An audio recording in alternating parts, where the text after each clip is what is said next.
Welcome to The Explainer. Today, we are digging deep into government budget documents to really understand a brand new initiative. It's all about fostering entrepreneurship, and we're going to follow the money to see how a policy on paper can turn into a real-world opportunity. Okay, so let's get right into it. We always hear these massive budget numbers, right? Billions, crores. But how does that actually trickle down and help, one single person with a business idea? We're going to trace that exact path from a huge, high-level number all the way down to a specific scheme meant to create our next generation of entrepreneurs. So to really get this new scheme, we've got to zoom out first. Let's look at the government's broader priorities. When it comes to social investment, where's the money actually going? Now, this is where it gets really interesting.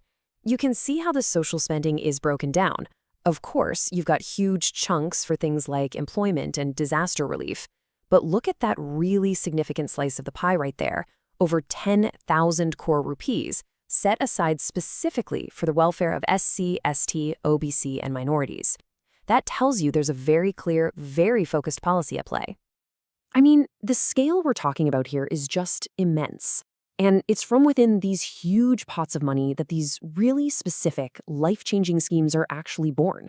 This is where those big numbers start to get very, very personal. All right, so let's zoom in on that funding we just saw, the money set aside for the welfare of scheduled castes, scheduled tribes, and other communities. Is this just a one-off investment, or is there a bigger story here? This chart, well, it tells a really clear story of a growing commitment. Look at the numbers. It goes from just over 6,000 crores in actual spending to a planned budget of over 10,000 crores just 2 years later. That is a huge planned increase, and it highlights a really sustained focus on these programs. So here's the crucial thing to understand. Supporting these communities is not a new idea. In fact, when you dig into the budget documents, you find there's already this whole ecosystem of schemes out there, all designed to help people start businesses.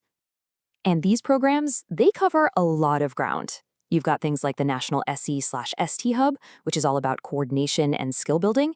And then you have very direct financial help through things like venture capital funds, which provide that absolutely critical seed money to get a new idea off the ground. So think of it like this. The government isn't starting from scratch here. It's actually building on what already works. It's taking all the lessons learned from these past and current programs to design the next wave of really targeted support. And that brings us right to the heart of our explainer today, a major new announcement pulled right from the budget speech, one that builds on everything we've just seen. And there it is, the official announcement itself. It is so direct, so specific, and it lays out an incredibly ambitious goal. This is not some small-scale pilot project. No, this is a headline initiative. Let's just pause on that number for a second. 500,000. 500,000. That is the target number of new entrepreneurs this one single scheme is aiming to create from these specific communities. It's huge. And this slide right here brilliantly shows the thinking behind the scheme's design. See, it's not just about handing out money. No way. It's a whole package. It combines serious financial support with the business and management skills you actually need. It's about setting people up to win. The process itself is really structured to build up that capability. Before an applicant can even get the loan, they have to complete online training and then pass an assessment. This makes sure that the entrepreneurs have the fundamental knowledge before they get the funding, which, dramatically increases their chances of building a business that lasts. Okay, so we've got the details of a major new scheme. But, what does it all mean?